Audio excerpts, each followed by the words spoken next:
इस वीडियो में हम आपको बताएंगे कि पेंक्रेटाइटिस क्या है, उसकी वजूहात क्या हैं, उसके रिस्क फैक्टर क्या हैं, उसकी जो कॉजेज़ हैं वो क्या हैं, एक्यूट और क्रॉनिक जो पेंक्रेटाइटिस है उसमें जो है क्या फ़र्क है, और जब सोडोसिस्ट हो जाते हैं तो उसको हम मेडिसिन से जो है वो किस तरह ट्रीट कर सकते हैं।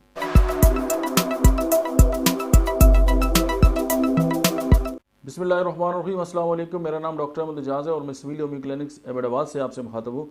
आज हम बात करेंगे पेंक्रेटाइटिस के बारे में।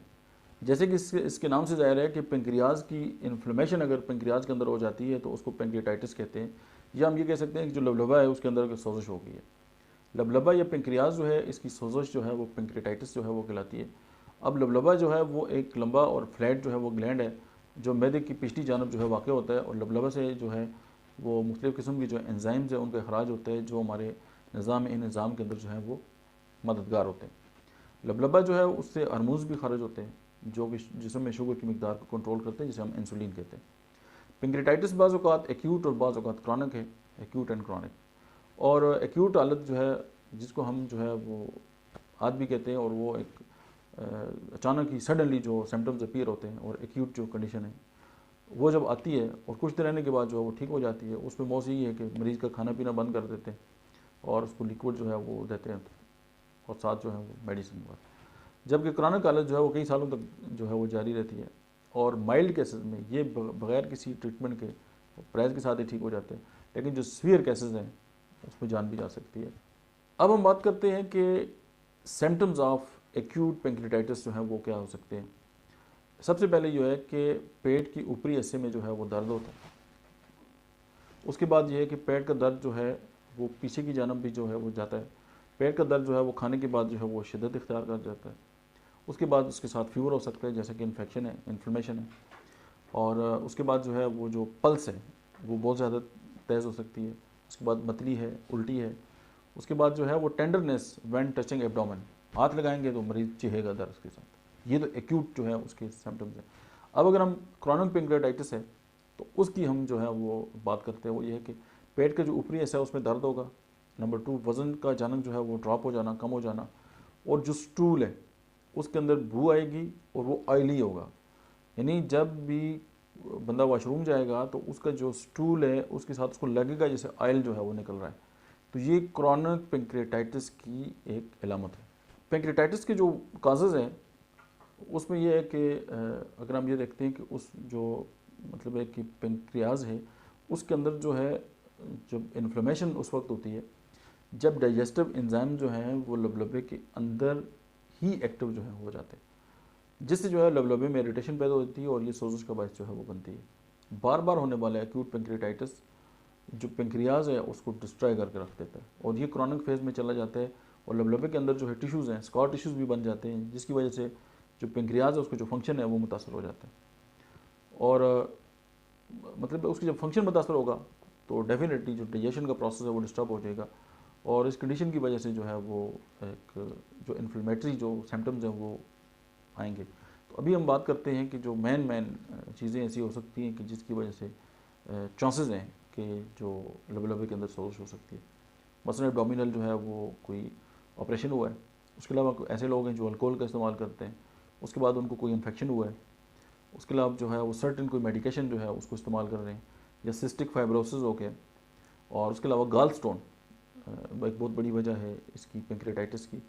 अगर ट्राइग्लिसराइड का लेवल जो है वो बहुत ज़्यादा है तो ये भी एक बहुत बड़ा चांस है। और उसके अलावा जो हाई कैल्शियम लेवल अगर बॉडी के अंदर है तो ये भी जो है वो मतलब है कि काज कर सकते हैं पेंक्रेटाइटिस। और उसके बाद ये है कि अगर एब्डोमेन के अंदर जो है वो इंजरी है, कोई चोट वगैरह लगी है, उससे भी जो है वो चांसेस हैं कि पेंक्रेटाइटिस हो सकता है। और नंबर 10 जो है वो पेंक्रेटाइटिस कैंसर है, वो भी जो है वो पेंक्रियाटिक अगर कैंसर है तो पेंक्रेटाइटिस जो है वो काज कर सकता है।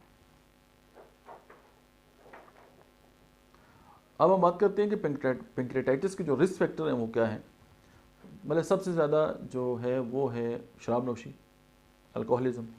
उसके बाद जो है वो स्मोकिंग है। उसके बाद ओबेसिटी है, मोटापा है। और फिर जो फैमिली की जो अगर हिस्ट्री है, ये जो है रिस्क फैक्टर्स हैं, तो इन लोगों में चांस हो सकते हैं। उसके बाद अगर हम कॉम्प्लिकेशन की बात करें पेंक्रेटाइटिस की, तो सबसे जो ज़्यादा अपीयर होता है वो सोडोसिस्ट है। बहुत ही तकलीफदेह और एक परेशान कुन जो है वो कंडीशन है जिसमें पेंक्रियाज के अंदर एक सोडोसिस्ट बन जाता है। उसके अलावा जो है वो इन्फेक्शंस हो सकते हैं मल्टीपल किस्म के। उसके अलावा किडनी फेलियर जो है वो हो सकता है। फिर ये कि ड्यू टू केमिकल चेंजेस जो है वो ब्रीदिंग प्रॉब्लम जो है वो हो सकते हैं। उसके बाद डायबिटीज़ जो है वो चांस है पेशेंट को हो जाए। और माल न्यूट्रिशन यानी जो डाइजेशन का प्रोसेस है वो जो है वो डिस्टर्ब हो जाता है। और सेकंड ये है कि पेंक्रियाटिक जो है वो कैंसर भी हो सकता है। अब हम बात करते हैं कि होम्योपैथिक जो रेमेडीज़ हैं वो कौन कौन सी हैं जो एक्यूट एंड क्रॉनिक दोनों जो पेंक्रियास की जो इन्फ्लेमेशन है या पेंक्रियाटाइटिस है उसको जो है वो ख़त्म करने वाली हैं। नंबर 1 जो है वो तो बेलाडोना है, मतलब कोई भी एक्यूट कंडीशन है तो उसमें जो है आप बेलाडोना जो है वो लिख सकते हैं, क्योंकि इसकी सिम्टम अचानक आते हैं, अचानक गायब हो जाते हैं। नंबर 2 कॉलूसंत है, उसी तरह कि अगर आगे झुकने से आराम आ रहा है तो कॉलूसंत है, और पीछे की तरफ अकड़ने से अगर आराम आ रहा है तो डायस्कोरिया, ये इनकी कंपैरेटिव स्टडी भी है। Phosphorus is the one of the best medicine कि अगर पेंक्रियाज के अंदर जो है वो फैट्स डिपॉजिट हो गए तो ये उसको जो है वो कवर करती है। उसके बाद स्पुंजिया जो है एक बहुत बड़ी मेडिसिन है सिस्ट के बारे से। पल्साटीला जो है, जो कि पल्साटीला एक ऐसी होम्योपैथी की मेडिसिन है जो एक तो जो हार्मोन्स है उन पे काम करती है, और ये मूड स्विंग्स की बहुत बड़ी मेडिसिन है।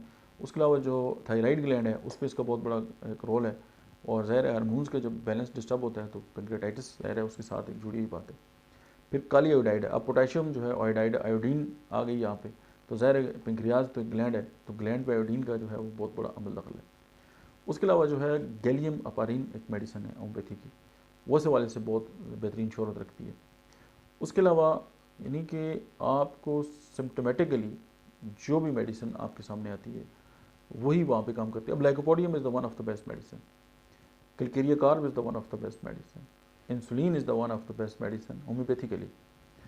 उसके अलावा आप जितने एंजाइम्स हैं उनको रेगुलेट करने के लिए अब चाइना से अगर आप स्टार्ट करें, उसके बाद कार्बोविज है, तो अर्जेंटम नाइट्रिकम है इन्फ्लेमेटरी कंडीशंस के साथ, और ये जितनी भी मेडिसिन हैं ये अकॉर्डिंगली आप इस्तेमाल करेंगे तो न सिर्फ एक्यूट जो है पेंक्रियाटाइटिस है वो, बल्कि क्रॉनिक पेंक्रियाटाइटिस उसके साथ सोडोसिस्ट जो है या और जो मल्टीपल इन्फेक्शंस हैं वो भी रिकवर होते हैं। मेरा बहुत एक्सपीरियंस है इस हवाले से, और हमने बहुत सारे अल्हम्दुलिल्लाह जो केसेस हैं वो होम्योपैथी से ही रिकवर किए। और ये जो मेडिसिन है ये तो चंद हैं, एक बहुत लंबी लिस्ट है, तो आप रिपोर्टरी की मदद भी ले सकते हैं, आप मटीरियल मेडिका भी पढ़ सकते हैं। लेकिन डिस्क्लेमर ये है कि अगर आप डॉक्टर नहीं हैं या आपको होम्योपैथी से दूर दूर तक कोई वास्ता नहीं है, सिर्फ ये लेक्चर सुन के अगर आपने अपना इलाज शुरू कर दिया तो आप उसके खुद ज़िम्मेदार हैं। आप अपनी करीब तरीन किसी भी डॉक्टर्स जो है उनसे रुजू करें, उनको अपने चेकअप कराएं और एक अरसे तक उनसे ट्रीटमेंट कराएं, बिल्कुल आप इंशाल्लाह ठीक हो जाएंगे। आज के लिए इतना ही, मिलते हैं नेक्स्ट वीडियो में। आप देखते रहिए डॉक्टर अहमद जाज official. Thank you very much.